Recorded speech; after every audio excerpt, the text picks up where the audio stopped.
নমস্কাৰ, মাধৱ পল্ট্ৰি ফাৰ্মৰ তৰফৰ পৰা আপোনালোক সকলোকে আকৌ এবাৰ স্বাগতম জনাইছোঁ। আজি এটা নতুনকৈ ভিডিঅ' লৈ আপোনালোকৰ মাজতে উপস্থিত হৈছোঁ। সেইটো হৈছে যে দেশী মুৰ্গীৰ আমাৰ লোকেল মুৰ্গীৰ কি বেমাৰ হয় বা ইয়াৰ লক্ষণসমূহ কি বা আটাইতকৈ গুৰুত্বপূৰ্ণ কথাটো হ'ল যে আমি যেতিয়া ফাৰ্মখন কৰিম তেতিয়া কি হ'ব, কেতিয়া কোনটো বেমাৰ হৈছে আমি যদি নাজানো তেতিয়াহ'লে আমি নিশ্চয় সফল লাভ কৰিব নোৱাৰিম। গতিকে আজি সেইটোৰ বিষয়ে আলোচনা কৰিম যে কোনটো বেমাৰ হ'লে কেনেকুৱা হয় বা ইয়াৰ লক্ষণসমূহ কি বা ইয়াক আমি কেনেকৈ বুজিব পাৰিম বা ইয়াৰ সমাধান আমি কেনেকৈ কৰিব পাৰিম। গতিকে তাৰ বিষয়লৈ আজি আলোচনা কৰোঁ। গতিকে ফাৰ্ষ্ট যিটো আমাৰ বেমাৰ হ'ব সেইটো হৈছে আমাৰ যে সংক্ৰামক ৰোগ বা ভাইৰাছ জাতীয় ৰোগ বুলি কয়। এইটো আমাৰ যিটো ভাইৰাছৰ পৰা হয়, যিকোনো বা বেলেগ মুৰ্গীৰ চাইডে ঘূৰি আছে তাৰ পৰা আহিব পাৰে বা বেলেগৰ ফাৰ্মৰ পৰাও আহিব পাৰে। সেইবিলাক কি কয় বা বেলেগৰ পৰা ভাইৰাছ জাতীয় বেলেগৰ পৰা উৰি অহাবিলাক ভাইৰাছ জাতীয় ৰোগ বুলি কোৱা হয়। তাৰপিছত ভাইৰাছ জাতীয় ৰোগৰ ভিতৰত পৰে কৃমিজনিত ৰোগ।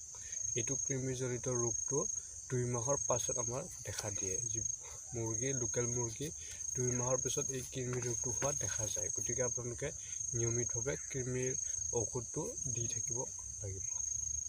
তাৰপিছত আমাৰ এটা যিটো ফাৰ্মৰ তলত আমি যিটো লিটাৰ বুলি কওঁ বা তলত আমি যিটো টুকুৰা বা কাঠৰ গুৰি পাৰি দিওঁ, চৰাই থোৱা ঘৰত তলত আমি যিটো ফ্ল'ৰত যিটো পাৰি দিওঁ টু বা কাঠৰ গুৰি, তাৰ পৰা এটা বেমাৰ হয়। সেইটো হৈছে ৰক্তজনিত ৰোগ। সেইটো বেমাৰ ৰক্তজনিত ৰোগ বুলি কোৱা হয়। ইয়াৰ লক্ষণবোৰ হৈছে যে ই তেজৰ নিচিনা পায়খানা কৰিব বা পায়খানা কৰোঁতে তেজ হৈ ওলাব। গতিকে এইটো হৈছে ইয়াৰ লক্ষণ। নেক্সট হৈছে আমাৰ বেক্টেৰিয়াজনিত ৰোগ।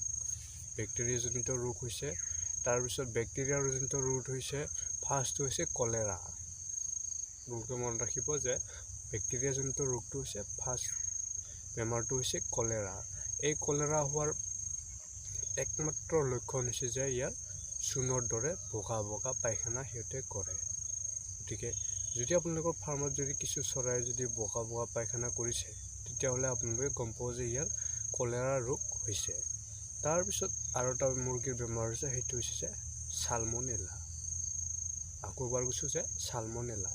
এইটো বেমাৰ হৈছে সাধাৰণতে সৰু পোৱালিৰ হয়। এইটো লোকেল মুৰ্গীৰ সাধাৰণতে সৰু পোৱালিৰ হয়।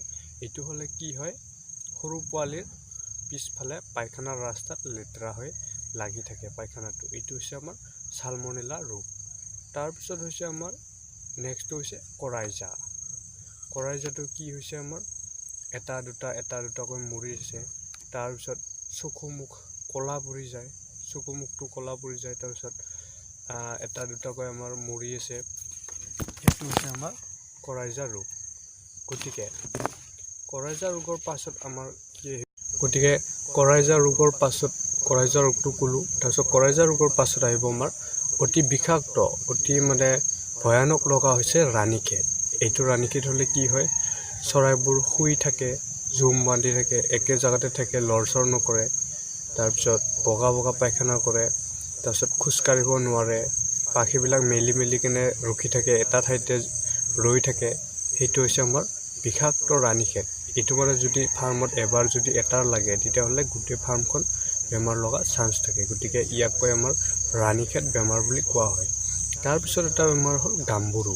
গাম্বুৰুটো হ'লে ইয়াৰ লক্ষণসমূহ কি হয়, প্ৰচুৰ জ্বৰ হয়।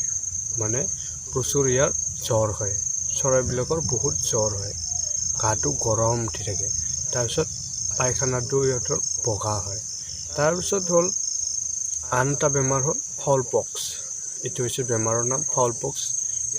এইটো হৈছে বুলি আমি কেনেকৈ গম পাম যে ফাউল পক্সটো হ'লে কি হয়, যিখিনি চৰাইৰ ঘাঁহ হ'ব বা সিহঁতৰ যিবিলাক ফুল থাকে, চৰাইৰ ফুলত ঘাঁহ হ'ব, নহ'লে চকুত সিহঁতৰ চাইডে ফুলি যাব।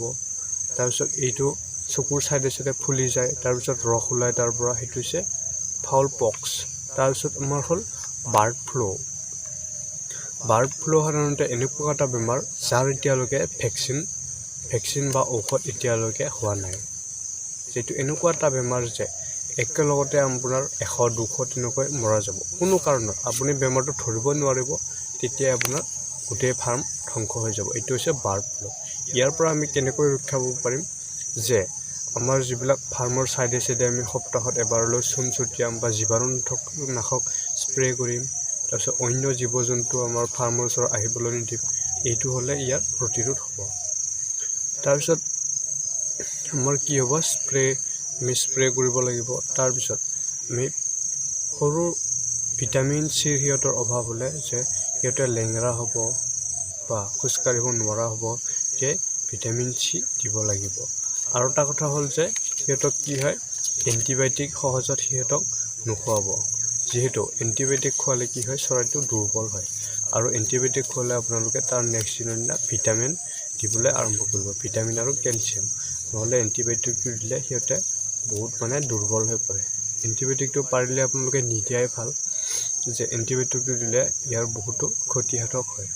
গতিকে যদি ইয়াৰ পৰা কিবা শিকিব পাৰিলে, তেতিয়াহ'লে ভিডিঅ'টো এটা লাইক কৰি দিব আৰু শ্বেয়াৰ কৰিব আৰু চেনেলটো ছাবস্ক্ৰাইব কৰি বেলটো বজাই ল'ব। গতিকে যদি ভিডিঅ'টোৰ পৰা কিছু অংশ হ'লেও জানিব পাৰিলে বা উপকৃত হ'লে, তেতিয়াহ'লে চেনেলটো ছাবস্ক্ৰাইব কৰিব। আজিলৈ ইমানে, ধন্যবাদ।